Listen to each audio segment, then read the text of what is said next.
नमस्कार, मी राजेंद्र कुमार जाधव. दामाजी न्यूज मध्ये आपल्या सर्वांचे स्वागत.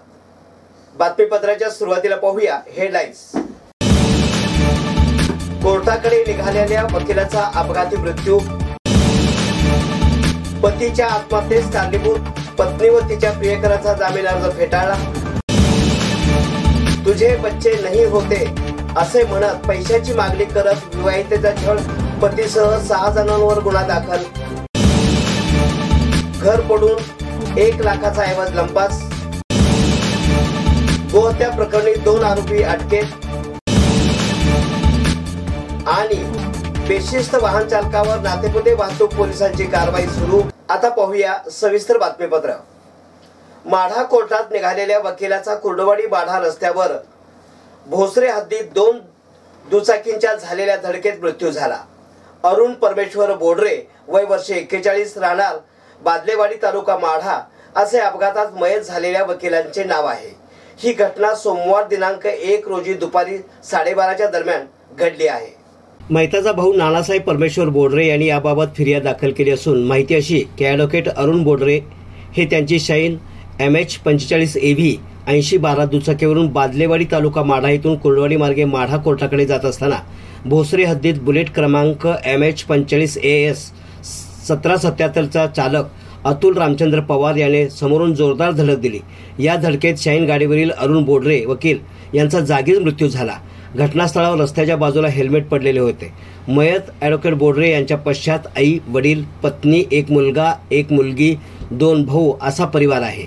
अतुल पवार याने परिस्थितीचा विचार न करता आपल्या ताब्यातील वाहन हयगईने चालवून ॲडव्होकेट अरुण बोडरे यांचे मृत्यूस व दुचाकीचे नुकसानीस कारणीभूत ठरला म्हणून त्यांच्यावर गुन्हा दाखल करण्यात आला आहे.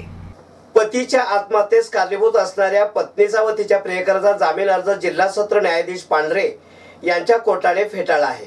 याबाबतची हकीकत अशी की जुना बिडी गुरुकुल येथील प्रशांत वसंत इंदापुरे याने पत्नी अस्मिता इंदापुरे व तिचा प्रियकर अक्षय महांकाळ, मेहुणा अक्षय काडगी व सासरा ज्ञानेश्वर काडगी यांच्या त्रासामुळे दिनांक 21 नोव्हेंबर 2023 रोजी त्यांच्या नावे चिठ्ठी लिहून आत्महत्या केली होती.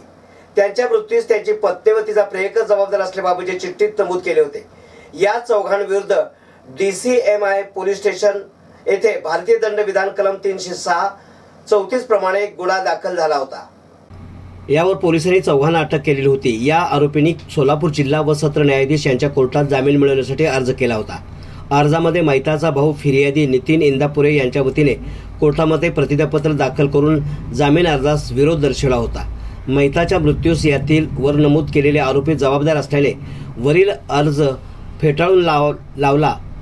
यात आरोपीतर्फे ॲडव्होकेट प्रशांत नवगिरे, ॲडव्होकेट मुनीनाथ कालमपुरी, सरकारतर्फे ॲडव्होकेट दत्तात्रय पवार, तर मूळ फिर्यादीतर्फे ॲडव्होकेट रविराज सरवदे, ॲडव्होकेट कपिल चलवादी यांनी काम पाहिले.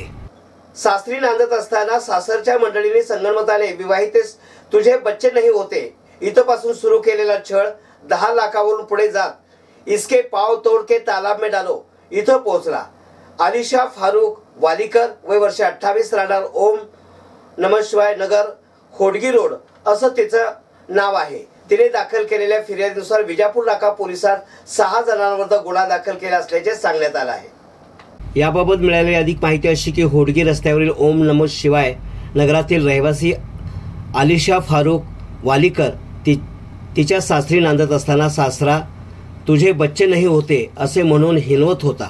सासू सासरे दोघे मिळून आलिशाच्या पतीस ऐसे लड़की के साथ शादी क्यों किया, तू घर छोड़ के जा असे म्हणून मुलाची ही पदोपदी मानहानी करून त्रास देत होते. पतीच्या पश्चात सासू सासऱ्याने देखील केलेली मारहाण छळ पतीस सांगितला तर ते पुन्हा मारहाण करीत होते. त्यातच आलिशा नमाज पठण करीत असताना सासू इसको बाहर भेजो, इसके पांव तोड के तालाब में डालो असे म्हणून मानसिक त्रास देत 10 लाख रुपये हुंड्याची मागणी करून शारीरिक व मानसिक त्रास देत होते. हा छळ असह्य झाल्याने आलिशानं थेट पोलीस ठाण्याचे पायरी चढत सासरच्या मंडळीविरुद्ध विजापूर नाका पोलीस ठाण्यात फिर्याद दाखल केली.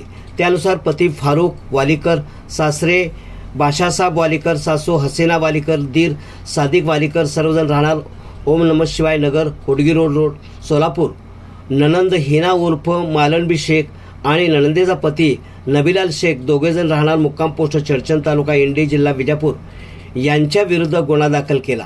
पोलीस हवालदार गावडे या गुन्ह्याचा अधिक तपास करीत आहेत। घरातील मंडळी गावाला गेल्याचा फायदा घेत अज्ञात चोरट्यांनी घराचा लोखंडी कडी कोंडा व त्याला लावलेले कुलूप उचकटून घरात प्रवेश केला।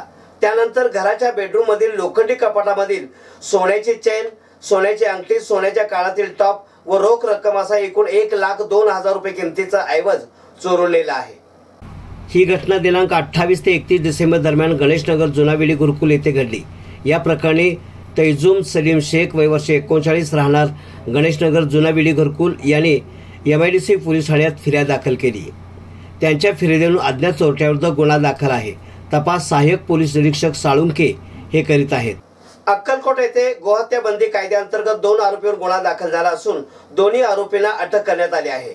आरोपी युसुफ अमीन साहब बेपारी वय वर्ष 37 वर्षे व मस्तान गौसमिया बेपारी वय 25 असे अटक करण्यात आलेल्या आरोपींची नावे आहेत।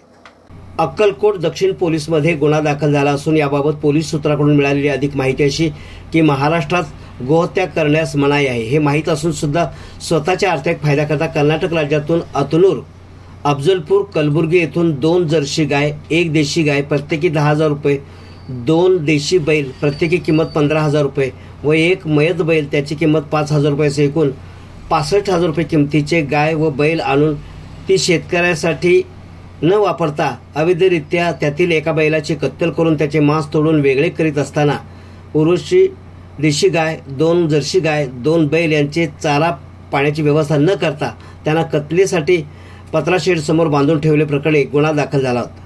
फिर्यादी पोलीस कॉन्स्टेबल श्रीकांत जवळगे यांनी दिली। नूतन वर्षारंभ डिसेंबर 2023 वर्ष अखेरीपूर्वी नातेपोते येथील वाहतूक पोलिसांनी बेशिस्त वाहन चालकावर लगाम आणि शिस्त लावण्यासाठी कारवाईची धडक मोहीम हाती घेतली आहे।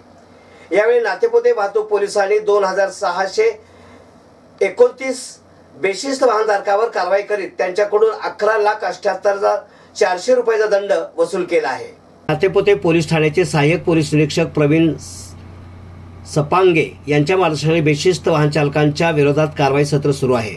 आतापर्यंत जानेवारी 2023 ते 28 डिसेंबर 2023 अखेरपर्यंत 2,629 वाहन चालकावर कारवाई केली असून 11,78,400 रुपये एवढा दंड वसूल करण्यात आला आहे। यामध्ये दारू पिऊन वाहन चालवणे, वाहन चालवताना मोबाईल फोनचा वापर करणे, मोटरसायकल प्रवास करताना ट्रिपल सीटचा वापर करणे, 4 चाकी वाहन चालवताना सीट बेल्टचा वापर न करणे अशा विविध नियमाखाली नियम न पाळता वाहन चालवणाऱ्या वाहन चालकावर कारवाई केली। हे होतं आजचं बातमीपत्र। पुन्हा भेटूयात एका नवीन बातमीपत्रासोबत। नमस्कार।